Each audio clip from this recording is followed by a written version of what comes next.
Hey guys, Captain Nate Kelsch checking in with your weekly fishing report for the week of February 21st. Um, I'm going to start off with the Lake Bear Ester report, seeing as though we just got off the water. We went out and we ended up with getting 14 hookups, numerous beautiful trout, some huge crappie. Just when you think the lake can get any more full, it did. It went up another 2 feet. Lake is just enormous and full of debris. Water is very murky, which can make the bite, pretty challenging. You need to use a lot of scent when the lake gets murky. We were trolling trigger spoon juniors, and optimizers again today. The best luck that we had today was probably the top 20 feet. We chased marks all the way down to about 45 feet. I think RJ even put one down at 60. We saw some good marks down there. Shad patterns were working the best. Very bright shad patterns, and then also dark shad patterns were working. You got to have all of them out there. Scent, and more scent. I can't preach it enough, guys. Murky conditions. Scent your spoons early and often. That chrome killers are when you want. Use it. It's going to help you out. You're going to catch more fish. We'll be starting to focus more on kokanee and king salmon here in the coming months.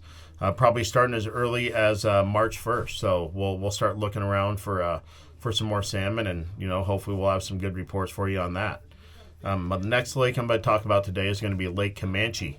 Lake Comanche is continuing to plant heavily with Lassen strain trout, but I hear that the shore fishing's still kind of tough. It's the weirdest thing because I know that they up their plants.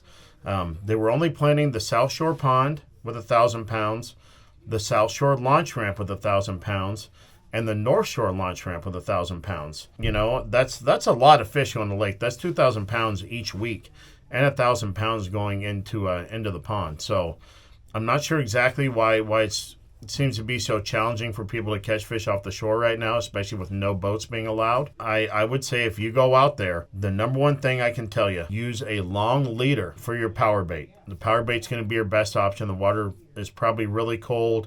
Fish may be a little lethargic. I would suggest using a rainbow or a chartreuse colored power bait with glitter, and use a leader more than 3 feet. I'd probably say 3 to 5 foot long leader. And don't cast too far. I always see people bombing it out there, trying to get to the middle of the lake almost, and there's just no point. Especially when these fish get planted, they're going to stay close to the shorelines.